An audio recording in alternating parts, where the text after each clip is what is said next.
the ability to control access, all make Chickatink an ideal place to increase piper numbers and to conduct research. But right now on Chincoteague, what we're interested in is several things. Number one, managing the population of piping plovers here to produce as many young as we possibly can. Controlling any disturbance factors, including predation and human disturbance, and just allowing these plovers to nest in as natural an environment as they possibly can.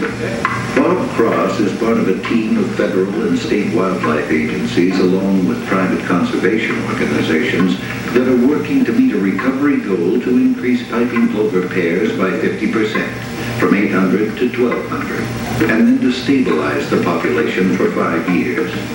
In March, the birds begin arriving on their nesting grounds. Bob Cross and Oscar Reed are on the beach every day, surveying the newcomers, observing courtship and nest building. By April, egg laying begins, and fences are placed around the nests to give the eggs as much protection from predators as possible. Exclusions allow the adult plovers to pass through the fencing freely so that they can exchange incubation duties, they can leave the nest to go feed, whereas they deter raccoons and foxes from getting to the eggs, and there's also a series of monofilament lines going across the top of the exclosure that prevents most avian predators from getting into the eggs.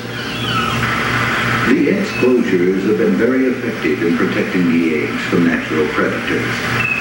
But once the chicks have hatched and on the move, they are still very vulnerable to predators and disturbance from people on the beach. At Gateway National Recreation Area on Breezy Point near JFK Airport, Merrill Golden and her assistant have been closely observing the interaction between people and plovers. Pipers at Breezy Point seem to tolerate walking on the beach. They just move a short distance away, and after the people pass, return to where they've been feeding. More vigorous activity can cause pipers to fly from the area, often not returning. Research by Golden and others has been the basis for decisions by land management agencies.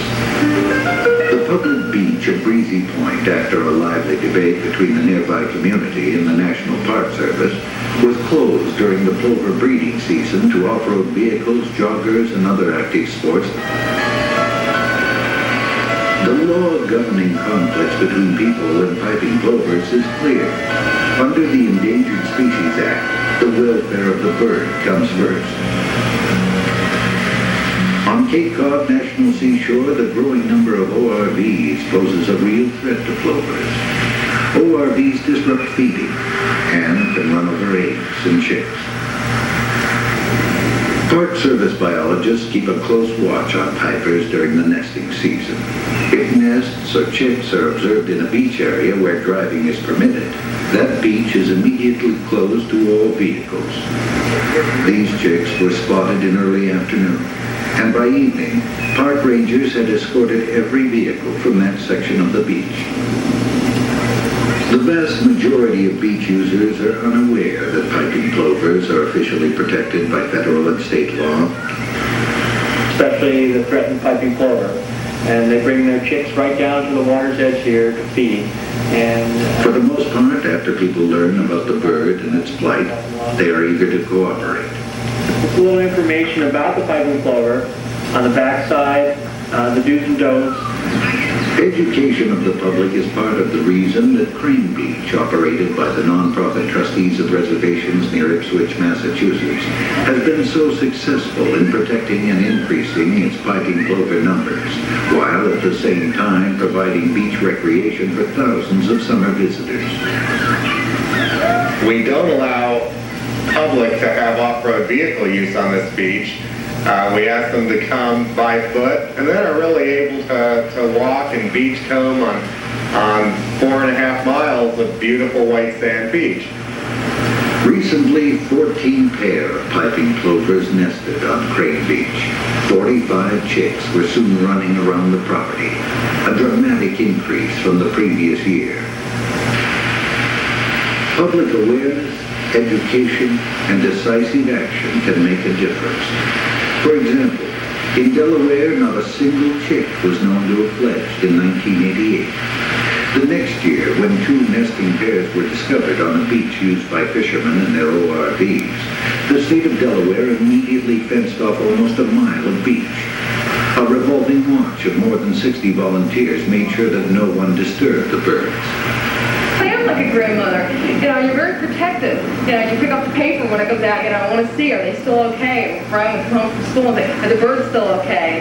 And since the eggs have hatched 3 weeks ago, we have 8 young plovers. I think the success rate here is due to the volunteers and the amount of time that they put in. Without the fence, without the volunteer, the traffic up and down the beach would prohibit the birds from making it to their feeding area, and consequently the baby birds would starve. The vigilance of the volunteers paid off. 7 of the 8 chicks fledged, a cause for celebration. The total number of piping plover chicks fledged along the Atlantic is slowly increasing. Not much, but enough to be encouraged. The goal of 1,200 plover pairs is still far in the future. The work continues. A lot of people, and especially my students in class, and people will come up and say, why do you put so much time in on these 2 pair of birds, 8 little baby birds? I think it's up to us as individuals and as a society to take care of the animals and take care of the birds that are left here. There are a number of reasons why we should probably care about the piping plover. We want to be able to preserve that species so that other generations will be able to see it and to enjoy watching the piping plovers. But beyond that, it's important to preserve genetic diversity for biological systems, ecosystems.